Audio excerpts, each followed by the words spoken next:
Okay, welcome everybody to our energy stewardship webinar about embracing the sacredness of creation. My name's Leah and I work at Michigan Interfaith Power and Light, and we're bringing you this webinar in collaboration with the community of Christ.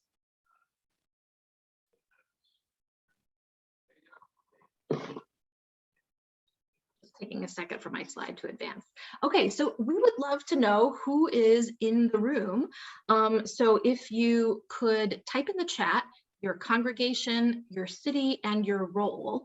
We can see your names already, but your congregation, your city, and your role would be helpful just to know who's in the room.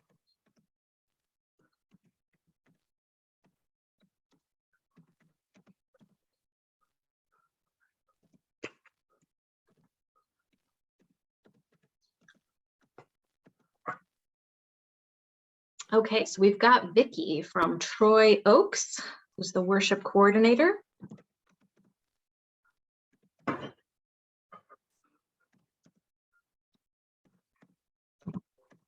Okay, Dan Nowicki of Community of Christ Mission Center in Lansing. He is a president and financial officer. Sheboygan Community of Christ, Ina Worthington. We've got Pastor John Schleicher of Faith Lutheran in Okemos, also the former Michigan IPL board chair. Lynn Kraft from St. Peter Lutheran in Battle Creek. Okay, fantastic, fantastic. Well, as folks are continuing to trickle in, please, feel free to keep introducing yourself in the chat. And if you wouldn't mind staying on mute while you're not talking, that will help reduce the background noise.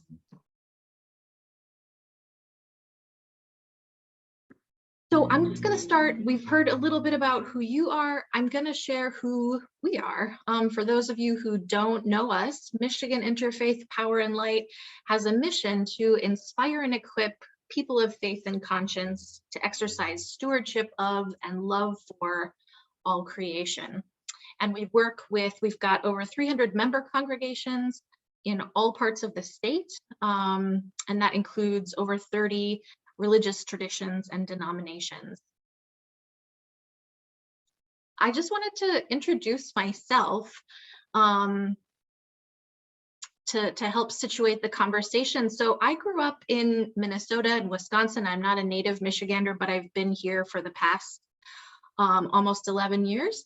And I've been with Michigan IPL since 2013. I'm currently the executive director.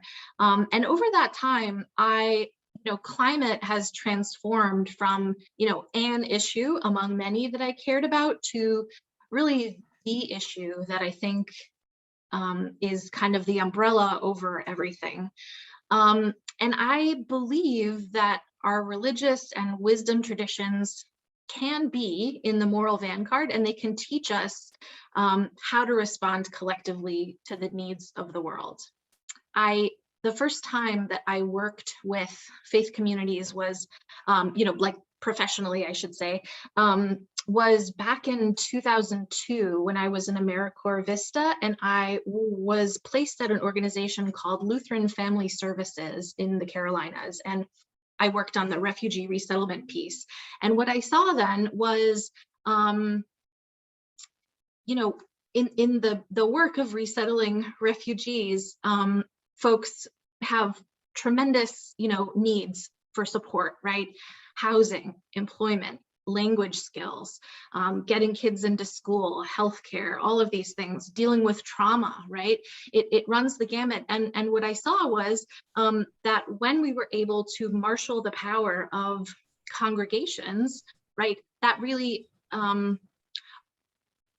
just brought a level of kind of care and attention to a situation that I think, professional service providers can't meet all of the needs of an incoming refugee family, for example. But because a congregation is a community and a caring community, they were, uniquely positioned to provide support. And I think that perhaps climate could be another one of those areas where faith communities are uniquely positioned to pitch in.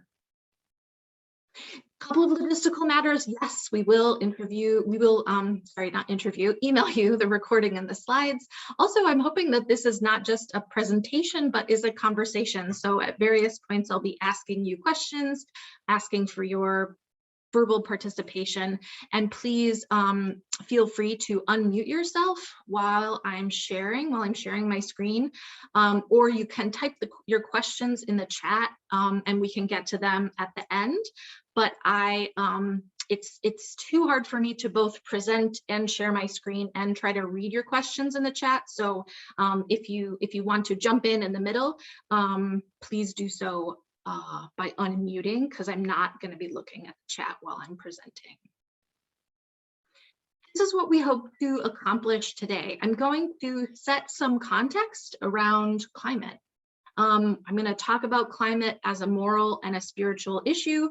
I'm going to present to you a kind of visual and a tool for understanding the dimensions of climate action. And lastly, we're going to talk about your congregation's energy journey as a kind of discrete way that we always encourage congregations to act on climate. We're going to start with a poll. I'm going to bring that up.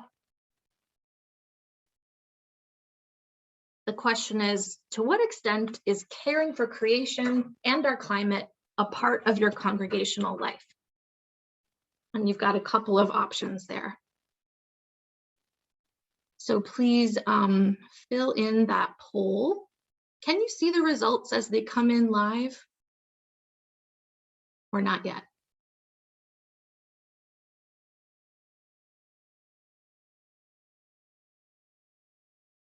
Could someone unmute and let me know if you're seeing the poll yet? Yes. Okay, very good. All right. I see the word, but I don't see any answers. Oh, okay, great. Thank you, John. So you see words, but not answers. Oh, there you go. Now. Oh, now you're seeing answers? Okay. All right. So what I'm seeing is it looks like the numbers have stayed still here for a minute. Around 40% of you are saying, yes, this is integral to our ministry. And around 60% are saying, to some extent, it's a part of our congregational life. We don't have anybody saying it's not at all a part of our life, a part of our congregational life. Okay, so that's interesting. And here are the results one last time. Okay, all right, so that is useful information. All right. So folks, live kind of in a few different places in Michigan, it sounds like. And, I live in Detroit, and this might look differently depending on where you are, but I think particularly last summer in 2021, it was really clear living in the Detroit area that climate impacts are here in a very pronounced way. When I started this work back in 2013, climate impacts were often something we talked about as happening in the future, happening in other parts of the world. And I think now we're in a moment where these impacts are really undeniable where we are. This is a picture from Detroit from some flooding we had in June of 2021. We saw, this is I-94, which was closed for weeks. On the right, those are scuba divers who are investigating vehicles and searching for bodies. That's also on I-94, a photo taken by a friend of mine.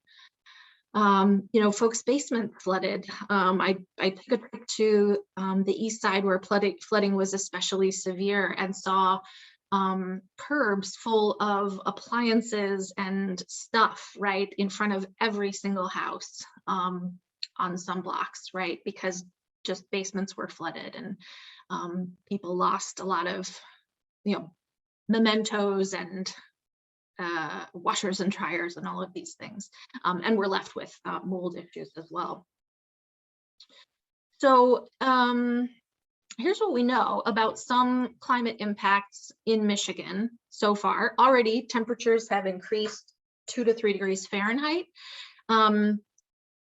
Sometimes I don't like to talk about climate change in terms of increased temps, right? Because 2 or 3 degrees sounds really minimal, right? But if you think of your body and your body's temperature increasing by 2 or 3 degrees, then you start to think, oh, actually, that's kind of serious. If I'm running a fever of 102, I feel pretty bad, even though it's just about 3 degrees hotter than my normal temperature.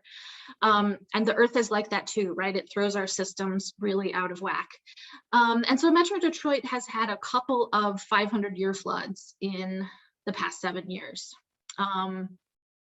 Infrastructure disinvestment, poverty, COVID respiratory disease, all of these things intensify the impacts. And according to the state of Michigan, here are the top 5 impacts that we can expect more of, right? So it relates to heat, waterborne diseases, respiratory diseases, vector-borne diseases, so that could include ticks, mosquitoes, and injury and carbon monoxide poisoning. I'm gonna stop screen sharing for a minute and just invite, like, what climate impacts are you seeing where you are, if any? I'd love to hear from all of you. And you can feel free to unmute yourself. Well, one thing that impacted a Community of Christ properties was the dam failures outside of Midland. So we have a campground and a congregation on what is now the Tittabawassee River, what was Sanford Lake. And we had to house, we used our campground this winter to house some people who are still trying to recover from that damage 2 years ago. Yeah, right. So yeah, that was in Midland. When was that, Dan? That was in 2020, just after the pandemic started. And so, Yeah. So what we're seeing is kind of a layering of these things, right? We have the crisis of the pandemic. You have disinvested infrastructure, also a dam that is failing, coupled with intense weather, leading to really significant and scary impacts. John, for a second, you were unmuted. Yeah, I think I live in Eaton County that had just huge percentage of farmland that was not really tillable or that they could grow crops because there was way too much rain. So, and I think we're going to see a repeat of that this year. It's just, there's just too much water coming down. Yeah. So Michigan is a huge agriculture state, and this is affecting our growing season and our ability to generate food. And that's definitely going to be a top impact for North America, right, is agricultural production. Okay, I'm going back to my slides here.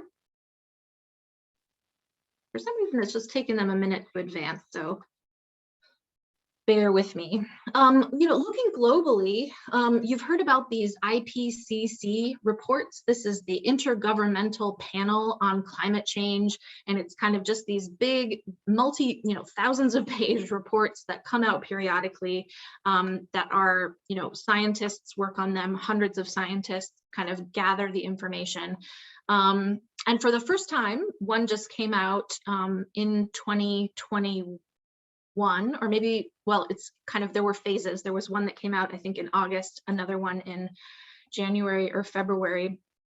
But so for the first time, right, the IPCC is also talking about organized disinformation campaigns, and they're talking about how public opinion is shaping this crisis, right? So it's not only that we have greenhouse gases that, are at really high and problematic levels, but it's also that there are these social and political forces at play. And what we know, thanks to the Yale program on climate change communication, we know that the majority of American voters support regulating CO2 as a pollutant, and they understand that climate change is happening, but we're not seeing that reflected in our political leadership. And even though, you've got almost 3/4 of Americans wanting to regulate this, only 35% of us are talking about this, at least occasionally. So there's a disconnect there. And guys, we're number one, but unfortunately, we're not really number one in a good thing. So one of the things I was kind of surprised to learn recently is that the US is a top, like the number one global producer of both crude oil and natural gas, which wasn't the case, not even close, 10 years ago. So just so as we are becoming more and more familiar with climate impacts and there is increasing urgency all the time to take action, US production is actually ramping up, and it's gone up significantly since 2008.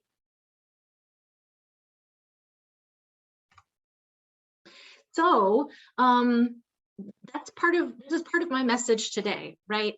We can and we should reduce our carbon footprints, especially given how complicit the United States is in producing and consuming fossil fuels, but that alone isn't sufficient, right? We also need to, and I think this is like where people of faith and conscience can come in, we need to expand our ecological imaginations, right? So that we can envision a different world, not just the world that we have now, but we're not using fossil fuels, or we put on a sweater and we turn our thermostat down, right? We need to have a more profound imagination of what transformation would look like.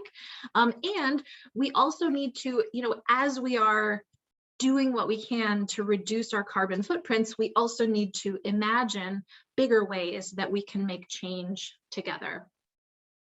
You might have seen this quote before. Could I get somebody actually to read this for me? This is a quote by Gus Speth, who has advised presidents on environment and energy matters, as a former dean of the Yale School of Forestry. Who could read this quote for me? Just go ahead and unmute.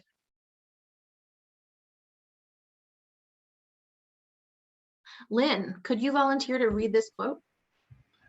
I used to think the top environmental problems were biodiversity loss, ecosystems collapse, and climate change. I thought that with 30 years of good science, we could address those problems.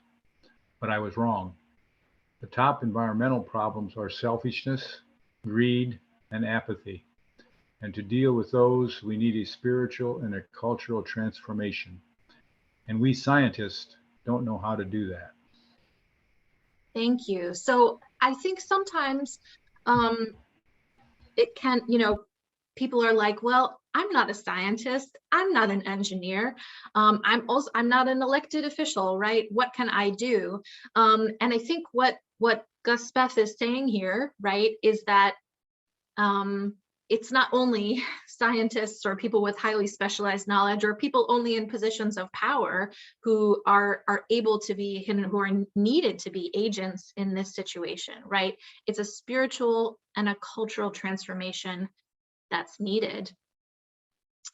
Another thing, on the topic of what should we do? Should we reduce our carbon footprints or what? And I'm trying to say it's both and here. Another thing that the social science tells us is that when we learn about the enormity of our climate emergency and someone hands us a very small way to take action, and those small ways of taking action are not commensurate with the crisis as it is, it actually has the effect of discouraging them and making them less likely to act. So it's as if we're saying, the world is on fire, shop with canvas tote bags, right? And that's not the message that we're trying to convey here. Of course, shopping with canvas tote bags, using less plastic, these are good activities to pursue, but it's a both and. Do that and something bigger.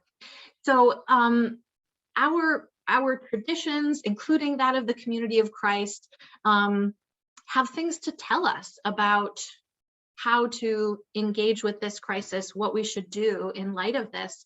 I wonder, Dan, would you be willing to read this aloud? This is from the Community of Christ, Doctrine and Covenants. The earth, lovingly created as an environment for life to flourish, shudders in distress because creation's natural and living systems are becoming exhausted from carrying the burden of human greed and conflict. Humankind must awaken from its illusion of independence and unrestrained consumption without lasting consequences. Thank you, Dan. I think this is a really beautiful passage. And the phrase I like the most from it is that humankind must awaken from its illusion of independence. This illusion that we are somehow independent of the whole web of life, right? Or able to just view the more than human world as a pool of resources that we can draw from endlessly. Oops. So here's what I think people of faith and conscience can bring to this issue, right? So I know we're spending a lot of time not on energy specifics just yet, but kind of on the bigger picture. For me, I think this is about like creating a context and creating a hunger for some of these things before we get into, you know, the mechanics of energy efficiency, let's say. So I think, you know, moral clarity and courage are big gifts that faith communities, people of faith and conscience have to bring to bear on the climate crisis. I'm supposed to have an animation here. There we go. They have the ability to influence people. They are from traditions that emphasize justice, that emphasize community, and that emphasize care for the most vulnerable. I'm wondering what else you see within your community, or, you know, faith leaders who are prophetic voices on the issues of our times. What else do you see people of faith and conscience being able to bring to this issue? And I'm going to stop sharing my screen for a second and just invite you into conversation on that. Gifts, again, gifts that people of faith and conscience have to bring to bear on our climate crisis. What comes up for you? So I preached this morning from Isaiah, and often the prophets start with this phrase, "Thus says the Lord." So there's a reference to the deity that gives weight to, this isn't just a human deal here. This involves a relationship with the holy. I think that adds power and sustainability to the work that we're engaged in. Thank you. Yeah. So the idea that we have divine help here in the face of a problem that feels enormous and perhaps overwhelming. Thank you. Anybody else have ideas? Rod, please. I'd quickly add a couple things. One is, and you can go back to Genesis, I guess, and the sense that we're all created equal, that we, and somewhat implied in that moral sense that we bring, but that is of the value of diversity, the value, well, first of all, the value of the equality of everybody, and hence out of that, the giftedness of all and the diversity that's required. So I'd add that. Yeah, and I think we can think about not only the gift of human diversity, but of the diversity of our whole ecosystem. Yeah.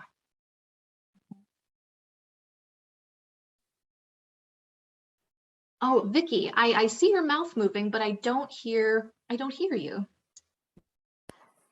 Sorry. There we go. There we go. Sorry, had my earbuds in. I Yeah. think the idea too that we live in a worldwide community, that oftentimes I think as the United States, we are rich in so many things, but we also have the other peoples of the world that have you know, it's not just about the United States, you know, we're worldwide communities. When you say community, it's not necessarily about your neighbors next door or your city or your state, but that it's a worldwide community, and that we need to be thinking that way, not just about us here in the US. Yeah, absolutely. Absolutely. A global community, and a global community that has so much to teach us. some of you might have heard the statistic that you know, on lands that are controlled by indigenous communities exists 80% of the world's biodiversity, right? So, you know, when you look at the destruction that humans are creating on the planet, you might think, oh my gosh, humans painting with the broad brush are to blame, but actually it's not all humans, right? And indigenous communities, the original and current stewards of our lands, are really providing a model that we can follow. All right, I'm going to share my screen again. So thank you for sharing and for chiming in with those ideas. Those are all great. Here's another thing. Okay, this seems a little random. This is a Facebook page that I'm a part of, a Facebook group. I don't know how I ended up there, but it's called Episcopal Cats with Problems. And this is one of the things that gives me kind of hope, right? So you know, it's the typical space where people share pictures of their cats or funny memes or something like that. But this page, relative to other, you know, kind of animal or pet oriented pages that I'm a part of, you know, people are also sharing, I helped my baby girl cross the Rainbow Bridge today, right? They're sharing their grief about loss.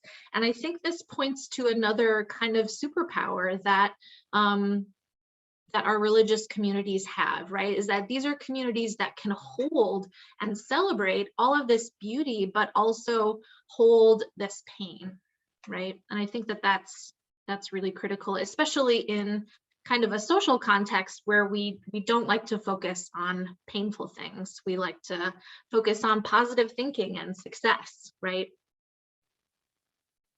Okay, so this is how Michigan IPL tries to think about making change, right? We think of the three-legged stool. So on one leg, and this is kind of the leg that we're gonna lean into today, but it's not the only leg, and these are all mutually reinforcing. But we have like the practical local actions, right? So often when we think about what can we do about climate, this is where our mind goes really initially. So we think about like reducing our plastic usage. We might think about transit, right? And trying to use our personal cars less. Or we could think about how can we be more energy efficient in our homes, our houses of worship, right? Those are practical kinds of things. In the systemic leg of the stool, we could think about voting. We could think about you know, meeting with our lawmakers to educate them about clean energy, to tell them why climate action and climate justice matter to us. We could participate, you know, we can disinvest from fossil fuels, right? Individually or within our religious traditions. We can, you know, participate in a march outside a planned new natural gas power plant or something like that, right? All of those things that try to change systems at a higher level. And thirdly, we could think about spiritual and relational change. So our wisdom traditions do a lot to actually form our ideas about how the world works, right? To shape and teach about cosmologies. So some, you know, religious traditions, or even just, I think this is true of our society in general, but we have this idea that humans are at the top of some kind of the pyramid of life, right? And you have other life forms that are lower and less advanced, right? And that's the kind of worldview that drives a sense of the rest of the world is here to serve our needs and we can consume endlessly, right? So a religious tradition that teaches about interdependence, like we saw in that beautiful text from Community of Christ, that teaches about, you know, what was the language, like kind of something like awaken from the trance of independence and awaken towards interdependence. That's an example of a spiritual and relational transformation that I think, you know, faith communities, people of faith and conscience are perhaps better situated to advance than, you know, other types of communities, right? Also changing our relationships, right? So we know that we know about environmental injustice, right? We know that like toxic sites or places where a lot of pollutants are emitted are concentrated in communities of color disproportionately, right? So what would it be like to focus on that as a way of changing our relationship with others, right? So not just, hey, how can I do this energy efficiency work in my own space, but like try to educate about the broader picture, about how our use of a bunch of energy right here has impacts on other communities, for example. I'm wondering if we can, I'm gonna, let's see. I wonder, all right. I would like to source your ideas for like what are examples of action in each of these 3 different domains. And I'm going to change how I'm sharing the screen, but then I'd like to once again hear from you. So, oops, I don't want to share in presentation mode. It's automatically going to that. What are your ideas? Maybe I won't share the screen, but so again, in the practical local action kind of area, what examples could you offer about actions that could be taken? And I'm going to note them down on this sheet here. So what have you got for me? Examples of practical local climate actions.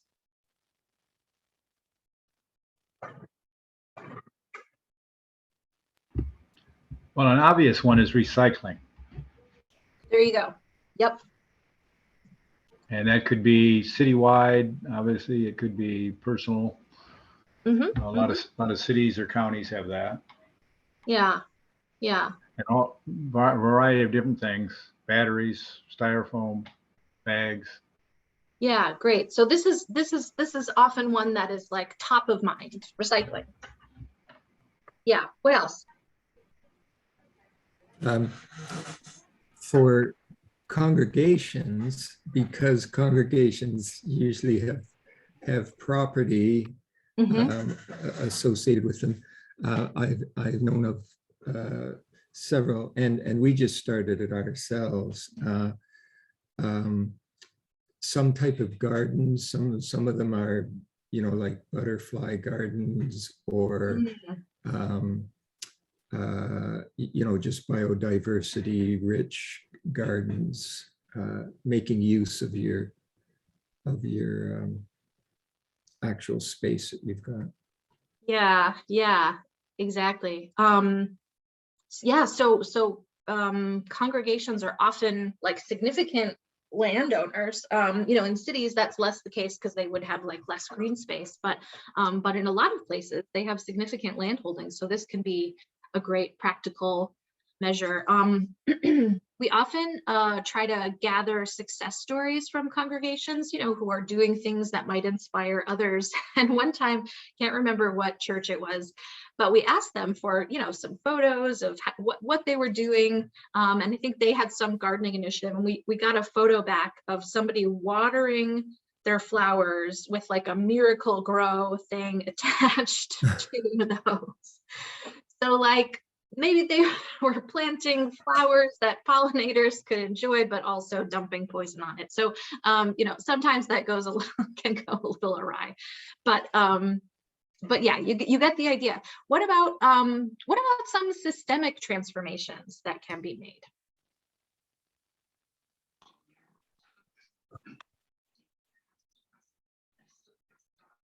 So one of the people on the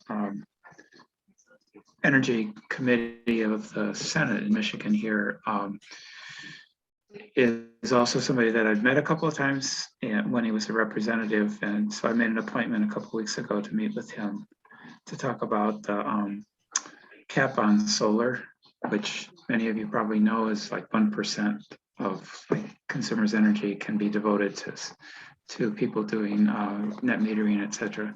Mhm. But found that even though he's not on board with the consequences of climate change in the way that we're talking about today, he gets where individuals should have the right to produce their own energy. So we found common ground, even though on another level we are very different. And he gave me the name of a couple of other senators that he thinks might be open to a conversation. And he also gave me the name of a director of another environmentally sensitive organization. He said, I think that might be productive. So sometimes just starting where we know somebody, that kind of gets the relational piece too here. But my point was that the lawmakers can gradually move the needle in a good way. Yeah, thank you. Thank you. Yeah, so John mentioned this 1% cap. So just for background, for those of you who are less familiar with solar policy, our utilities have quite a lot of influence on our energy laws in Michigan.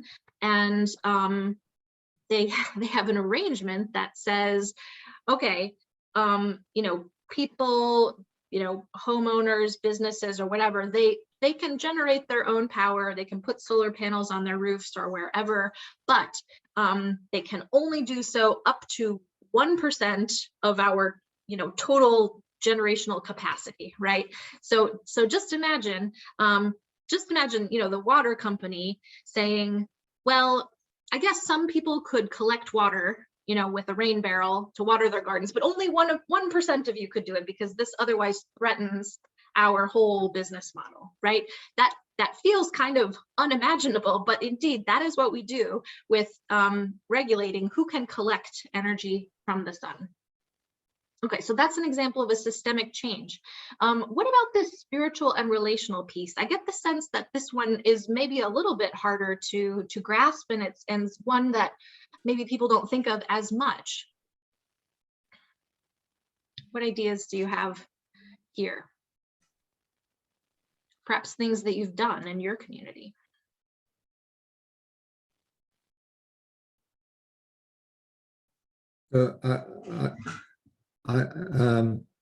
We have a bit of an outreach forum, and one of the things that we did was just have a nature walk.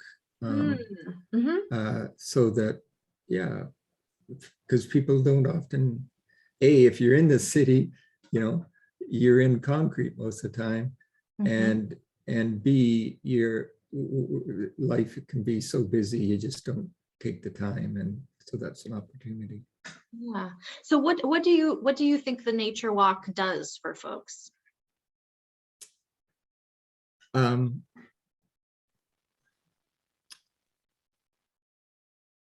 Well, basically just, yes, gives them that pause to start appreciating. And so there can be the beauty of it. It can be the curiosity, the wonder of it. And it can even be that sense of you can start getting that sense of interdependence, even if you're with a tree. Well, that tree is giving me oxygen, I need that, and I'm giving it the carbon, those types of things. So yeah. So brings people into touch with the wonder of creation, into touch with beauty. You're helping them feel good, right? We know that like this has a lot of physical and psychological benefits, spending time in nature, all of those things, right? So none of these is particularly, like we can all do all of these things, and they can be mutually reinforcing.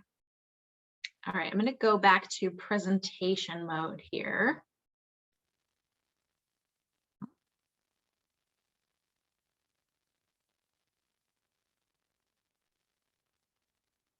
All right, there we go.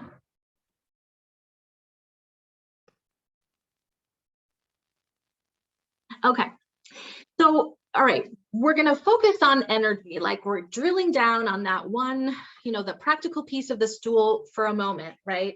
And we focus on energy, for a good reason, because 25% of our greenhouse gas emissions are coming from electricity. And in this commercial and residential space, I think a lot of that is also like building operation. You also see transportation is a big one too. And so that's also something we want to keep in our purviews. To start off this conversation about energy, I'm going to bring in Dan Nowicki. He's shared a couple of slides just to show you a story about what Community of Christ has done in a particular church. So Dan, I'll let you take it away for a moment. Yeah, this is a facility we have in the northwest part of Detroit, which is a pretty impoverished neighborhood in Detroit. We have a church building and an office building there, and we've been for several years now working with partners, including Michigan IPL and most recently the Detroit 2030 district, who's been leading us through a pilot with the EPA on houses of worship, reducing their energy use and doing better things for the environment. So some of the things you see here on the upper left there, you can see a couple of lights that are on. Those are now LED lights, which are much more efficient. That one up on the top there is a light censored one, also an LED light, similar to the one next to it there on the end of the building. On the bottom left, what you're actually seeing is the absence of a light. So in working with the contractor, we're able to remove some lights, and that was an old sodium vapor light that we no longer need. And then inside the building, you can see fluorescents there. Those were all old tube fluorescents, which have now been replaced with much more efficient LED bulbs. So we were able to do all that work with DTE, giving us rebates on the product. We got trained to do the replacements ourselves, and then we actually found a contractor willing to do the outside work for us pro bono. So just by networking with all those folks, and we've been doing a lot more work in that facility on HVAC studies and green stormwater infrastructure and other projects that we're hoping to do. And then at this other location, which is in the Lansing area, Pastor John was our green team partner coach. And some of the projects we've done there over the years include the light replacements as well. You can see those were switched to LEDs. Also installing in the bathrooms the photo sensor so that the lights don't get left on for extended periods. And then this green campus signage and system here for recycling different products from activities. So that's not only doing the recycling, but try to communicate to folks, and then having that IPL sign posted. One thing I don't have a picture of here for the Capital Area congregation is they are leasing solar panels from a community solar project from our local utility. So we didn't have to install them on our building, although we researched that. When this became available, we were able to lease some panels, and it allowed the project to come off the ground for community members also who can lease panels to get credits where they have buildings that aren't in good sites for solar. Right on. And one of the things I liked about this recycling photo, right, that sometimes is a little harder to achieve with an energy project because, our energy infrastructure is often really invisible to us, right? We turn on a light switch, we don't even think about it. But here with this recycling example, right, it's got prominent signage. Of course, you're trying to educate people about what goes where, but then the overall effect is that it establishes sustainability as a visible norm, right? So that you don't just do the project, but you build an awareness about the issue as you are doing the work, right? So that's important stuff. Thank you for sharing, Dan. Dan, can I ask you a couple of questions? Sure. Did you say you did this with DTE? The Detroit facility is with DTE, yes. Okay. And did you use any grants? Were there any grants available to you to make some of those improvements, or was it through DTE? So for the lighting fixtures themselves, we purchased them, but then received a rebate from DTE as a partner. Okay. And then for the installation, we found a contractor who donated the few outside fixtures we had to have changed. They found extra parts they had. And then we're working now on the rain garden that I mentioned. We are getting grants there from the National Wildlife Federation and the Friends of the Rouge, who offer those types of support in the Detroit area. Do you have a sense, Dan, of like, in terms of the rebates you got, like how much of the product cost did that return to you? Any idea? My guess was is it about 20%, I think, of the cost. It was pretty significant. And then the payback on LED changes is pretty quick. It's within a couple of years that you recover the cost from reduced energy use. Yeah. Okay, yeah. So we're gonna talk just a little bit more about rebates too, and what Michigan IPL can offer. So, all right, this is what we always recommend as the first step of your energy journey, whether you have DTE or consumers or many other providers, right? Because of state legislation, which we helped advocate for, the regulated utilities, so the big ones, have energy efficiency programs that you can participate in for free, right? At home, at your house of worship or business, they will give you free stuff, right? Why do they do it? Because they are required to do it. And it helps them make friends with people, right? So people don't see them as the bad guys. But I want to be clear, this is not like an act of corporate largesse, right? This is a publicly, kind of, I don't know, it's not exactly publicly sponsored, but it's a publicly mandated program that you're already paying for. Like there's a little charge on your bill for this kind of thing. So it's a good reason to take advantage of it. So that's always the place to start, and we can help connect you if you're not sure where to begin. And right, so Dan mentioned, right, they decided they were going to focus on lighting. That is a good place to start because this is a typical house of worship energy usage, right? So heating is a lot, right? But upgrading a boiler, that's something you're going to need some expertise to do. Although, air sealing and insulation, those are things that you could do without a ton of expertise that will also impact, your heating.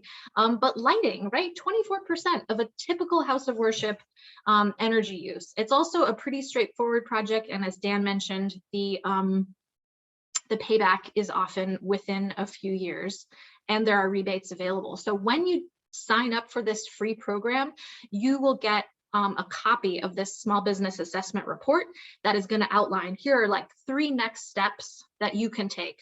We've given you some free stuff. We've created this report for you. And here are 3 projects that you could move forward. We've also got a web page, and maybe Jennifer, you could drop this link in the chat that outlines, like, here are the various programs available. So there's one these are for consumers programs, which offers stuff to, it has the largest geographically serviced territory, so that probably applies to many of you. And there are discounts, there are rebates, there is an online marketplace where you can just like boom, get the discount immediately, and other like local retailers of more specialty stuff. Okay, we also can just consult with you and help you. Jennifer can put this link in the chat too, but this is a link that will allow you to book like a 30-minute appointment with Jennifer just to kind of consult about your situation. So we have a contract with a company called Franklin Energy that pays us to support congregations in doing this. So that means you don't pay us, but if as energy savings are realized, we are able to get paid by this company for doing that, not on a one-to-one basis, but like on an aggregate level. So if you look through this website, you still need support, we are here to provide that support. I also want to emphasize that like doing these things takes a village, right? So there are different roles that people are going to play, right? You hope that you're the faith leader who, the spiritual leader of your congregation can just express support for what you're doing, but you might want a green team, right? You will want to loop the staff in, and then you want to loop the congregation in more generally.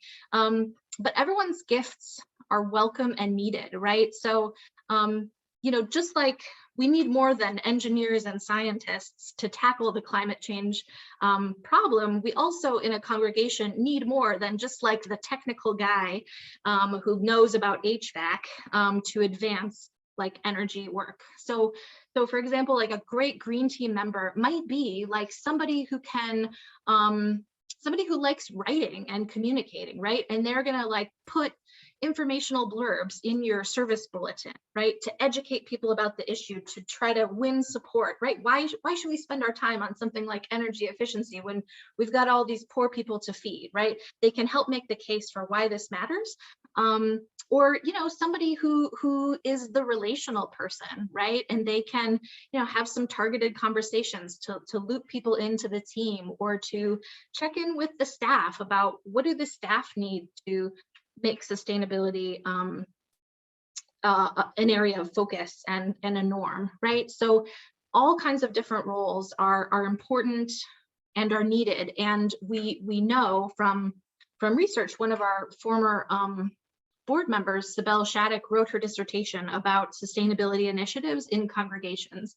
And she found that in order for them to be durable and, long-term, they needed to have the buy-in and the participation of all of these different groups. So that's something to keep in mind. And lastly, don't forget about this three-legged stool and how all of these things are mutually reinforcing.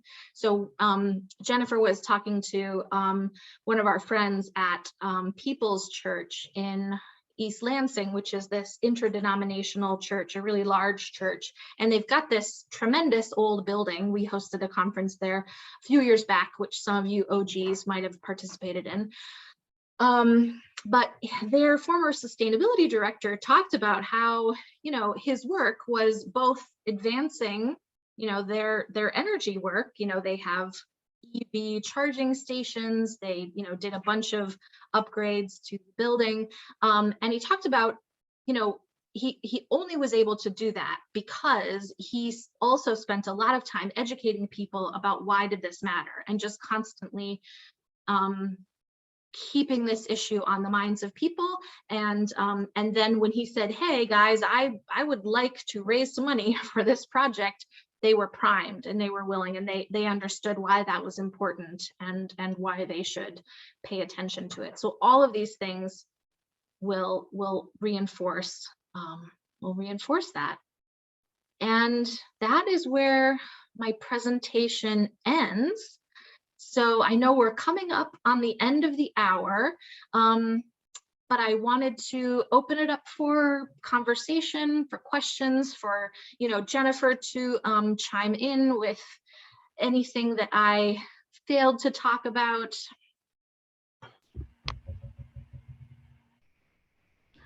This is Lynn. I have to go back to that one slide that you had, Leah, that said that we're the biggest producer of oil and natural gas. Now, that was a 2017 slide. Yeah. Can we assume that it's gone down at all? We got 5 years here that I would hope we've made some progress in the reduction of, we keep reading about not allowing more coal plants and some coal plants going out of business and things like that. So I just, that may not be an answer. You might not have an answer to that, but I was struck by that. I really didn't realize that we were the biggest producers for the world. Right. I think so I found that was a part of a 2019 article. So there's always like a couple year lag in like the data that we have access to. But I was listening to a podcast where they were talking about, and particularly like natural gas and liquefied natural gas. We're doing a lot of fracking, a lot of like shale reserves are being identified. We had, I think there was the thinking, which sounds really common sense, that if the United States were to produce more energy, then we would be more energy independent, right? Or produce more fossil fuel-based energy, we would be more energy independent. As the war in Ukraine has happened and we're seeing impacts in our own gas prices. I think we see that that's not the case because the global economy is so interwoven. You know, a shock that happens around the world has ripples where we are, even though we are the largest net exporter of these things. So I actually, Lynn, I don't think that it has gone down in that time.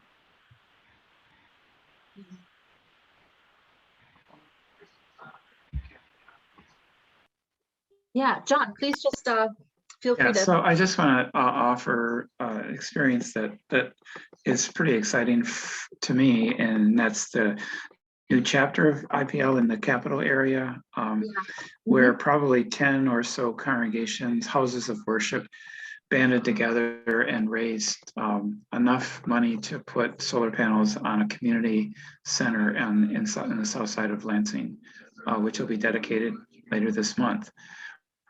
So one of the things that Community of Christ, Dan, this would be, I guess, for you and others, to see if there's any way to work together on a project like that, where you could do one either for a community center, or in the case of now, you had that slide, Leah, about University Lutheran, and now I just heard this last week, they're helping fund a project at Redeemer Lutheran, which is a low-income community on the south side of Lansing area.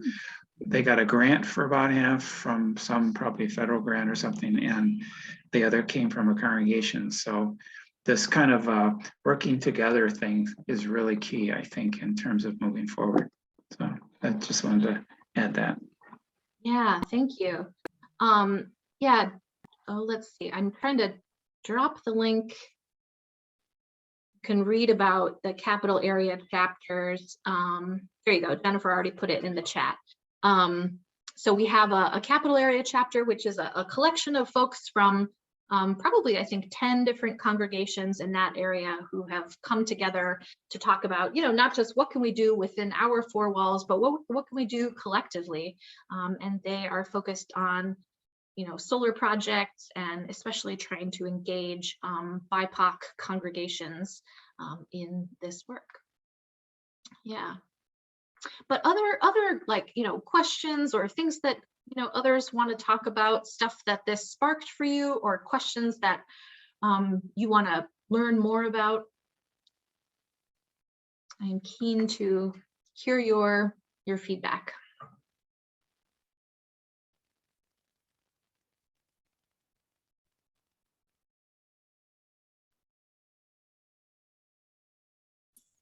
Well, this is just one new idea that popped in. I saw an article today about no mow May in an area in Wisconsin where they're not mowing their lawns in order to allow pollinators to have some regrowth. But I think that's another one where congregations could consider being a leader, and they could see a direct cost savings and not, you know, having landscaping fees or whatever they're paying now to cut their grass.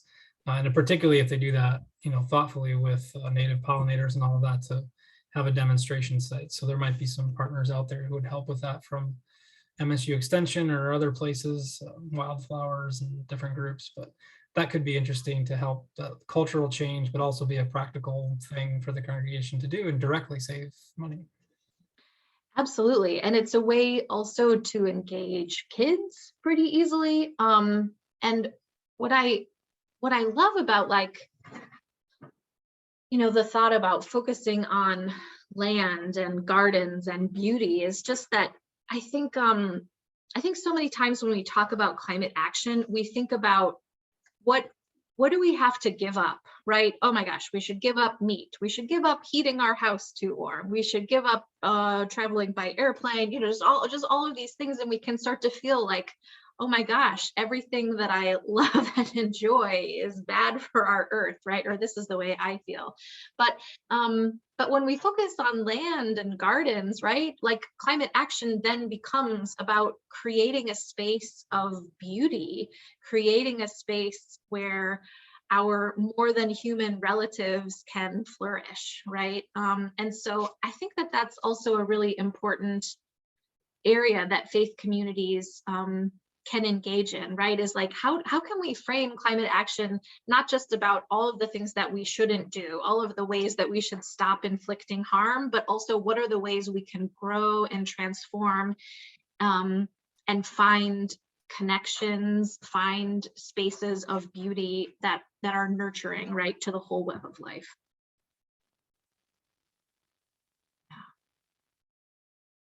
Well, I can see that many of you are just rendered speechless by my presentation, which is totally okay. But I hope that you will reach out to us for how we can support you in this work.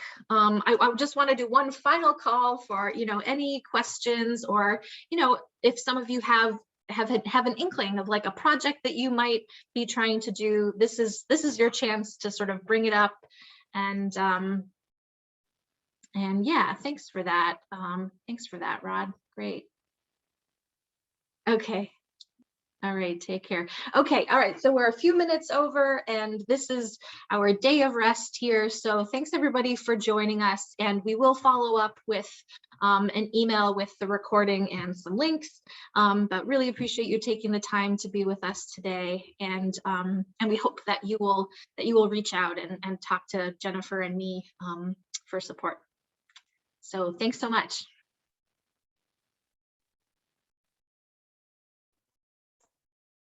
Thank you. Great information. Thank you so much.